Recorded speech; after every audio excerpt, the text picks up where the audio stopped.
الله أكبر. الحمد لله رب العالمين الرحمن الرحيم مالك يوم الدين إياك نعبد وإياك نستعين اهدنا الصراط المستقيم صراط الذين أنعمت عليهم غير المغضوب عليهم ولا الضالين. والمحصنات من النساء إلا ما ملكت أيمانكم كتاب الله عليكم وأحل لكم ما وراء ذلكم أن تبتغوا بأموالكم محسنين غير مسافحين فما استمتعتم به منهن فآتوهن أجورهن فريضة ولا جناح عليكم فيما تراضيتم به من بعد الفريضة إن الله كان عليما حكيما.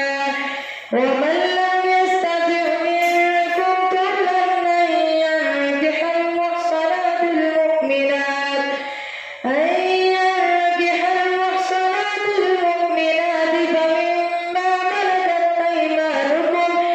فمما ملكت أيمانكم من فتياتكم المؤمنات والله أعلم بإيمانكم بعضكم من بعض فانكحوهن بإذن أهلهن وآتوهن أجورهن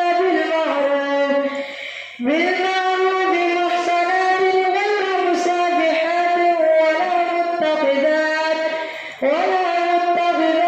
أخدان فإذا أحسن فإن بفاحشة فعليهن نصف ما على المحصنات من العذاب ذلك لمن خشي العنة منكم وأن تصبروا خير لكم والله غفور رحيم.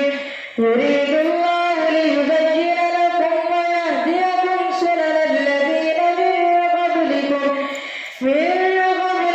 ويتوب عليكم والله عليم حكيم. والله يريد أن يتوب عليكم ويريد الذين يتبعون الشهوات أن تميلوا ميلا عظيما. يريد الله أن يخفف عنكم وخلق الإنسان ضعيفا. يا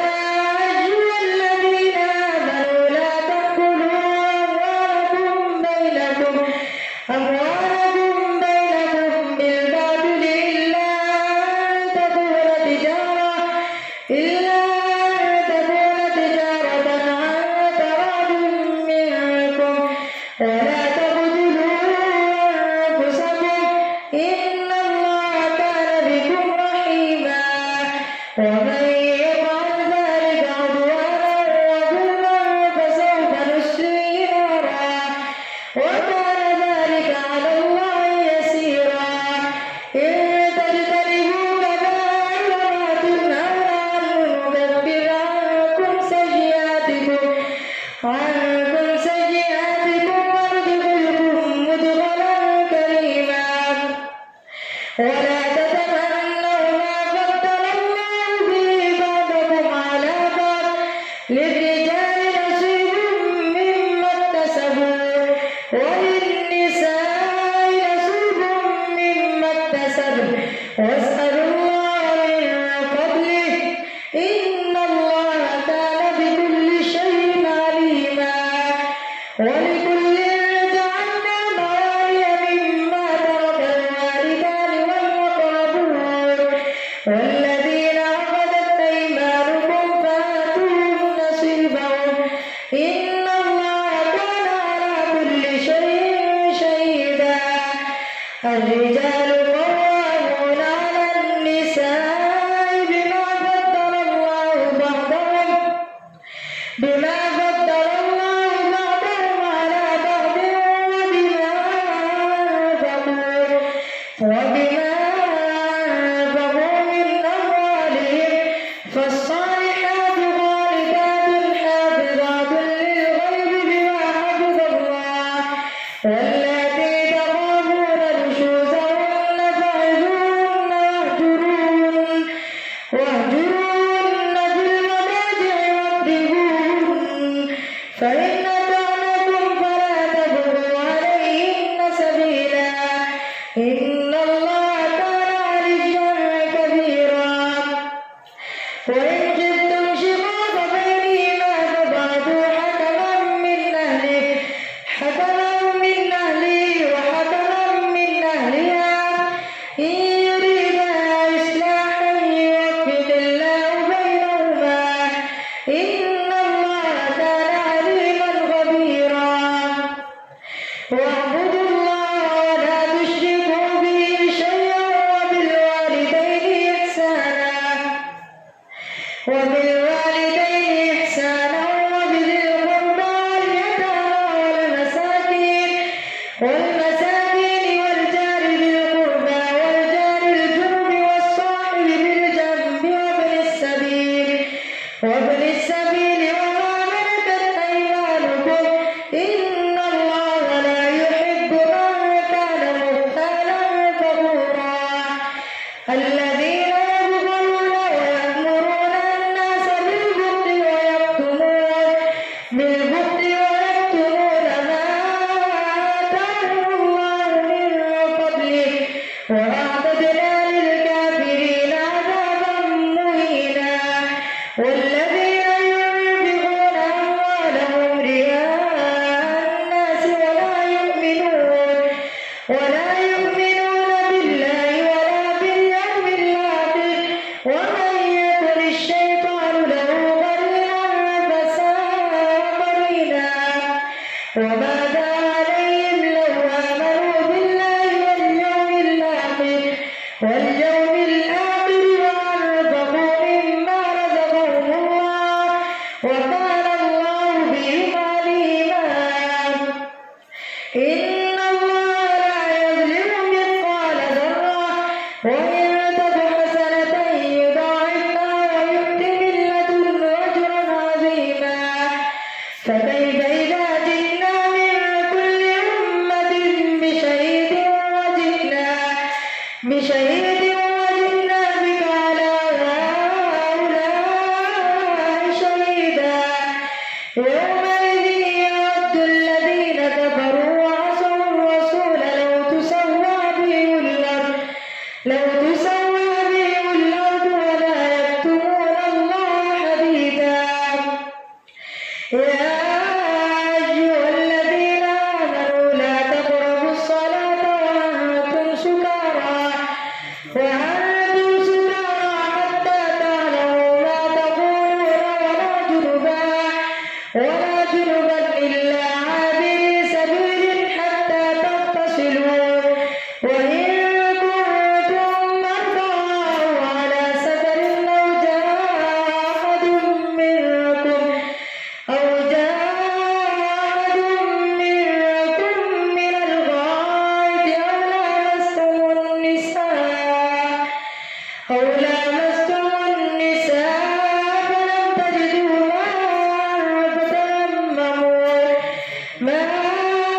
فتيمموا صعيدا طيبا فامسحوا بوجوهكم وأيديكم إن الله كان عفوا غفورا ألم تر إلى الذين أوتوا نصيبا من الكتاب يشترون الضلالة ويريدون أن تضلوا السبيل والله أعلم بأعدائكم وكفى بالله وليا وكفى بالله نصيرا من الذين هادوا يحرفون الكلم عن مواضعه ويقولون سمعنا وعصينا واسمع غير مسمع وراعنا لجا بأنفسنا لجا بألسنتهم وطعنا في الدين ولو أنهم قالوا سمعنا وأطعنا واسمع وانظرنا لكان خيرا لهم ولكن لعنهم الله بكفرهم فلا يؤمنون إلا قليلا. يا أيها الذين أوتوا الكتاب آمنوا بما نزلنا مصدقا لما معكم من قبل أن نطمس وجوها فنردها على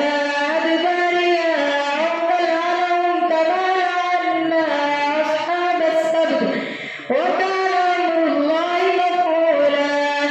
إن الله لا يغفر أن يشرك به ويغفر ما دون ذلك لمن يشاء ومن يشرك بالله فقد افترى إثما عظيما. ألم تر إلى الذين يزكون أنفسهم بل الله يزكي من يشاء ولا يظلمون فتيلا. انظر كيف يفترون على الله الكذب وكفى به إثما مبينا. ألم تر إلى الذين أوتوا نصيبا من الكتاب يؤمنون بالجبت والطاغوت ويقولون للذين كفروا هؤلاء أهدى من الذين آمنوا سبيلا. أولئك الذين لعنهم الله ومن يلعن الله فلن تجد له نصيرا. أم لهم نصيب من الملك فإذا لا يؤتون الناس نقيرا. أم يحسدون الناس على ما آتاهم الله من فضله فقد آتينا آل إبراهيم الكتاب والحكمة وآتيناهم ملكا عظيما. فمنهم من آمن به ومنهم من صد عنه وكفى بجهنم سعيرا. إن الذين كفروا بآياتنا سوف نصليهم نارا كلما نضجت جلودهم بدلناهم جلودا غيرها ليذوقوا العذاب. إن الله كان عزيزا حكيما. والذين آمنوا وعملوا الصالحات سندخلهم جنات تجري من تحتها الأنهار خالدين فيها أبدا لهم فيها أزواج مطهرة وندخلهم ظلا ظليلا.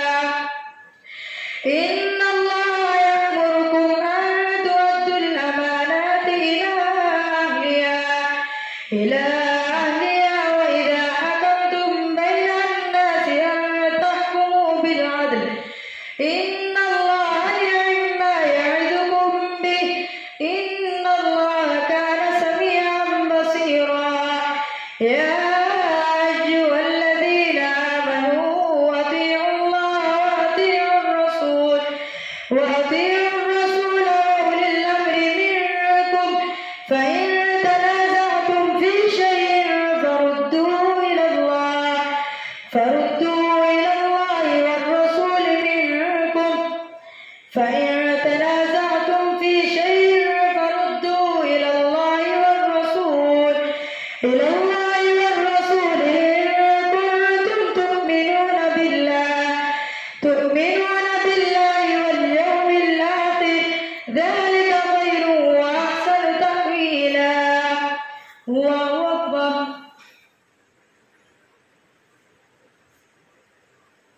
سمع الله لمن حمده. الله أكبر. الله أكبر الله أكبر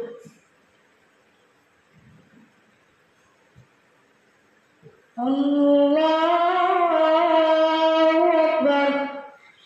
الحمد لله رب العالمين الرحمن الرحيم مالك يوم الدين إياك نعبد وإياك نستعين اهدنا الصراط المستقيم صراط الذين أنعمت عليهم غير المغضوب عليهم ولا الضالين ألم تر إلى الذين يزعمون أنهم آمنوا بما أنزل إليك وما أنزل من قبلك يريدون أن يتحاكموا إلى الطاغوت وقد أمروا أن يكفروا به ويريد الشيطان أن يضلهم ضلالا بعيدا وإذا قيل لهم تعالوا إلى ما أنزل الله وإلى الرسول رأيت المنافقين يصدون عنك صدودا فكيف إذا أصابتهم مصيبة بما قدمت أيديهم ثم جاءوك يحلفون بالله إن أردنا إلا إحسانا وتوفيقا أولئك الذين يعلم الله ما في قلوبهم فأعرض عنهم وعظهم وقل لهم في أنفسهم قولا بليغا وما أرسلنا من رسول إلا ليطاع بإذن الله ولو أنهم إذ ظلموا أنفسهم جاءوك فاستغفروا الله واستغفر لهم الرسول لوجدوا الله توابا رحيما فلا وربك لا يؤمنون حتى يحكموك فيما شجر بينهم ثم لا يجدوا في أنفسهم حرجا مما قضيت ويسلموا تسليما ولو أنا كتبنا عليهم أن اقتلوا أنفسكم أو اخرجوا من دياركم ما فعلوه إلا قليل منهم ولو أنهم فعلوا ما يوعظون به لكان خيرا لهم وأشد تثبيتا وإذا لآتيناهم من لدنا أجرا عظيما ولهديناهم صراطا مستقيما ومن يطع الله والرسول فأولئك مع الذين أنعم الله عليهم من النبيين والصديقين والشهداء والصالحين وحسن أولئك رفيقا ذلك الفضل من الله وكفى بالله عليما يا أيها الذين آمنوا خذوا حذركم فانفروا ثبات أو انفروا جميعا وإن منكم لمن ليبطئن فإن أصابتكم مصيبة قال قد أنعم الله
ولو كنتم في بروج مشيدة وإن تصبهم حسنة يقولوا هذه من عند الله وإن تصبهم سيئة يقولوا هذه من عندك قل كل من عند